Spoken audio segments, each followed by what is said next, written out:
Salvador Sanchez is often revered as the greatest Mexican boxer of all time, alongside Julio Cesar Chavez, and many experts actually put him solely at the number one spot. And this is despite his untimely death at just 23 years of age. Sanchez is admired by many of the all-time greats as one of the most technically sound and greatest all-rounders in history. The best fight I ever saw, honestly, skill-wise, was a guy by the name of Salvador Sanchez. Yet Sanchez's legendary status can either be taken out of context, where people think that his resume is overblown, or others think he didn't do enough to reach that number one Mexican all-time status. So let's dig into the resume of Salvador Sanchez.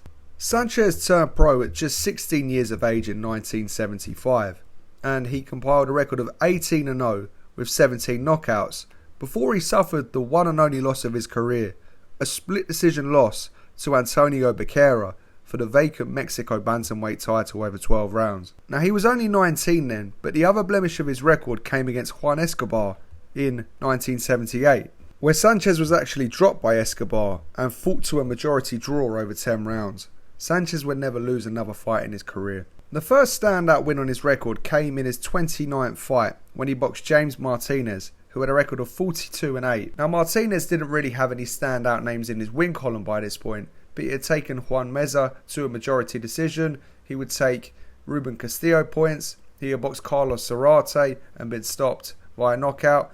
Now, he had beaten a few good fighters. I'm going to put him in the C tier just because of the top level operators he was able to take the distance. He then knocked out Felix Trinidad Sr. in 5 rounds. I'm not going to rank this one because Trinidad had a record of 6-3 and he was more well known for his son. And then in his following fight, he knocked out Richard Rizal in 3 rounds. Rizal was a tough fighter with Angelo Dundee in his corner. He had beaten James Martinez and had lost via stoppage to the great champion Lupe Pintor. I'm going to put this in Salvador Sanchez's win column as a C. And then at just 21 years of age with a record of 33-1-1, Sanchez challenges Danny Lopez for the WBC and Ring Magazine featherweight titles as quite a considerable underdog. Lopez is a fighter that is now in the Hall of Fame, an established Hall of Famer, and he had an excellent record going into this fight of 42-3 with 39 knockouts. Lopez was a huge punching featherweight who had been on a tremendous run of form as champion. Since suffering his third defeat 5 years earlier in 1975, he had since gone 18-0 with 17 knockouts, knocking out Chucho Castillo, who gave Ruben Olivares his first ever career loss. He also knocked out Ruben Olivares himself in 7 rounds.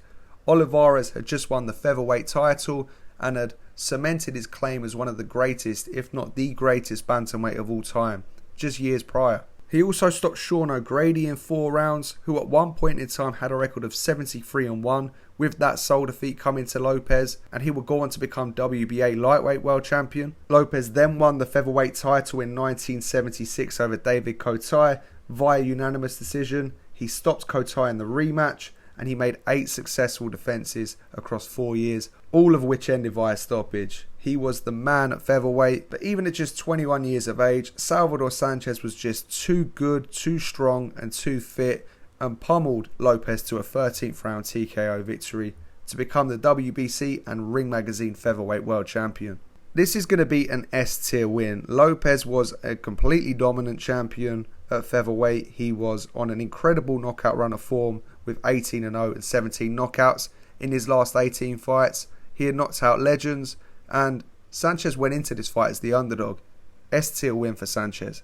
Sanchez's first title defense came against Ruben Castillo. Castillo was a very good fighter, one of the best fighters to not be a world champion. He defeated Rocky Garcia, but he's most well known for his title losses, stepping in against prime versions of Alexis Arguello, Salvador Sanchez, Julio Cesar Chavez and Juan Laporte. You can't really get 4 harder fights in any division for titles than that. I think that he was still an A-tier fighter. I think that he would have been a world champion in many other eras.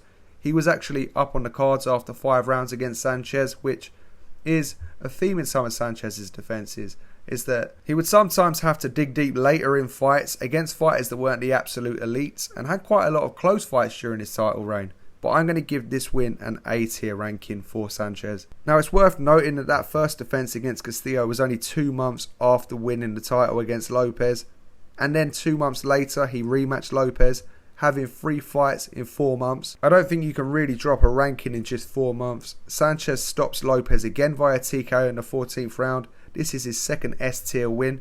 Then Sanchez takes on the undefeated Commonwealth champion Patrick Ford.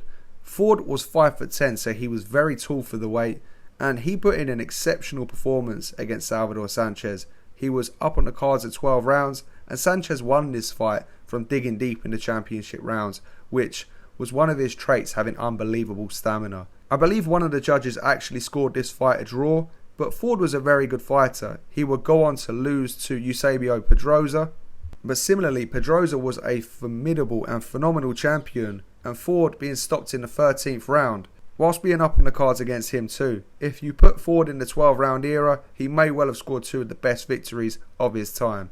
However, I think with those 2 performances, despite not having a major win, I'm going to put him in the B+ tier, because giving Pedrosa and Sanchez extremely close fights mean you're a very good fighter at the world level. Sanchez would then defend the title against future world champion Juan Laporte. Now Laporte would go on to knock out Rocky Lockridge the very next year, and Lockridge would take on an array of great fighters, himself being a world champion, and would never be stopped again. As I touched upon earlier, he would face Ruben Castillo, which is where he would win the title himself years later. He would take the likes of Wilfredo Gomez, Julio Cesar Chavez and Kostya Tszyu, as well as Salvador Sanchez the distance. Laporte was a great fighter. I'm going to put him in the A+ tier. Sanchez then stops the Spanish European champion Roberto Castañón in 10 rounds. He would lose to James Martinez. He had a record of 42-1 going into this fight and had a European title to his name. So I think putting him in the C tier is harsh. So I'm going to put him in the B tier. Next up, Sanchez outpoints Nicky Perez over 10 rounds. Nicky Perez similarly had beaten James Martinez. He would go on to lose to Barry McGuigan, Julio Cesar Chavez, Juan Laporte by knockout, and he had already been knocked out by Wilfredo Gomez, but he had taken Mike Ayala to a split decision. I'm going to put Perez in the B tier. So in just 18 months, Sanchez has already won 7 featherweight world title fights before stepping into the biggest fight of his career and one of the biggest fights of the 1980s. The defense against Wilfredo Gomez. This was an absolute super fight against arguably the greatest Mexican boxer and the greatest Puerto Rican boxer ever in their respective primes. Gomez entered the ring with a record of 32-0 with 1 draw and 32 knockouts, but that draw was in his debut, so he had won all 32 of his previous fights via knockout. He had already won 14 super bantamweight world title fights, similarly all by knockout, defeating Royal Kobayashi, Yum Dong Kyung, Carlos Zarate, the legendary Hall of Famer, and WBC bantamweight champion Alberto De Villa. He would win the remainder of his 4 super bantamweight title defences after this fight, all via knockout, knocking out Juan Meza, Juan Antonio Lopez and Lupe Pintor in the 14th round in one of the greatest fights of the 1980s. Now, he moved up to featherweight for this fight, and although this was Gomez's first title fight at featherweight, it's worth noting that a few years later, he beat the great Juan Laporte to become featherweight champion. And he would lose that title to one of the greatest featherweights of all time in his prime, in Azuma Nelson, before moving up to defeat the great Rocky Lockridge at super featherweight to become champion. So the fact that Gomez was already the greatest super bantamweight to ever live, and also he would be able to win titles at featherweight and super featherweight against great fighters in that division, is going to play a part in my ranking in this fight. I actually think you can put this victory in one of the greatest victories of all time, because this was a genuine super fight. Both men in their primes, both men fighting at weights they were world championship quality, and Sanchez took the fight to Gomez, dropping him in the first round, and these guys were exchanging furiously before Sanchez finally secured the stoppage in the 8th round to secure what I believe is the best win of his career. And I think a win of this level is a very historic win. Gomez would go on to be, in my opinion, the greatest Puerto Rican fighter to ever live. So I'm going to put this in the S+ tier win. And maintaining a grueling schedule, just 4 months later, Sanchez defeated Pat Caldell over 15 rounds.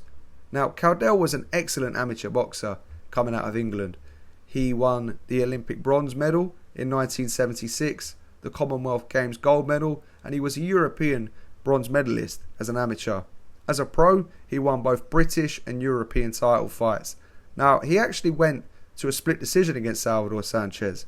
Similarly, it was another fight in which Salvador Sanchez started slow. He knocked Caldell down very late in the 15th round to secure a victory. Caldell would be obliterated by Azuma Nelson years later in the first round, but a British and European champion in the pros with amateur pedigree who gave Salvador Sanchez in his prime a hard fight, I'm going to put him in the B tier. Then there was Rocky Garcia in May of 1982. He didn't really have any standout wins in his career. He was coming off of a decision loss to Ruben Castillo, and he would eventually retire with a record of 29-11-2. I'm going to put him in the C tier. And then Sanchez takes on the final opponent of his career, arguably the greatest African boxer of all time, without a doubt the greatest Ghanaian boxer to ever live, Azuma Nelson. Azuma Nelson would go on to be an all-time great. He would knock out Wilfredo Gomez 2.5 years after this fight to become the WBC featherweight champion. Nelson across his career would knock out other fighters like Jeff Fennick, Jesse James Leah, Gabriel Ruelas, Pat Caldell in the first round, Jim McDonnell, Mario Martinez, also defeating Juan Laporte, becoming a 2-division champion with 19 different world title victories. Nelson would go on to be an absolute all-time great of the sport a couple of years after the Salvador Sanchez fight. However, it's worth noting that he had only been pro for just shy of 3 years and had only had 13 fights going into the Sanchez fight, all of which were in Africa. With that being said, Nelson had already been in a scheduled 10 fights that ranged from 10 to 15 rounders, but he was yet to face a world level operator. He gave Sanchez a tough fight, a very tough fight, before being stopped in the 15th and final round. Just another showing of Sanchez's excellent stamina. But he took this fight on very late notice, and it was very early on in his career. If Sanchez had defeated a prime Azuma Nelson, it's undeniably an S tier win. But I'm going to put this in the A++ category for all of the reasons I said. And that marks the end of Sanchez's career. He was only 23 years old, and 1 month after the Azuma Nelson fight, he died in a fatal car crash. It remains one of the sport's biggest what-ifs. There were talks of a potential fight against lightweight great Alexis Arguello. Both men wanted that fight, and Sanchez was just on a path to becoming one of the greatest the sport's ever seen. If we look at his resume, by the age of 23, in my opinion, across his career, Sanchez scored 1 S+ tier victory against Wilfredo Gomez, 2 S tier victories over Danny Lopez, 1 A++ victory against Azuma Nelson, 1 A+ victory against Juan Laporte, 1 A victory against Ruben Castillo, 1 B+ victory against Pat Ford, 3 B victories against Castagnon, Caldell and Perez, and 3 C victories against Martinez, Rosell and Garcia, giving him a total score of 125 on the resume leaderboard. He was a world champion at featherweight for 2 years and 5 months, making 10 successful defences of the title and winning 11 world title fights in his career. It should be no surprise that Sanchez's average of 9.6 is the second highest on the leaderboard, solely behind Ezzard Charles. He retired with a record of 44 wins to just 1 defeat and 1 draw with 32 career knockouts. And that is Salvador Sanchez's resume. It's one of the greatest resumes of a fighter under the age of 25. He had achieved all of this 7 months before he was going to turn 24 years of age. It's one of the biggest what ifs, if not in my opinion, the biggest what if in boxing history, if Sanchez hadn't sadly lost his life in that car crash. Let me know your thoughts on the resume video. Let me know who you want to see next. Sanchez is one of those great enigmas in the sport because there are so many what-ifs around his name. But what he achieved in the game is legendary for any fighter. We can see his resume holds up against some of the all-time greats. And like I say, he achieved this all in such a short window of time.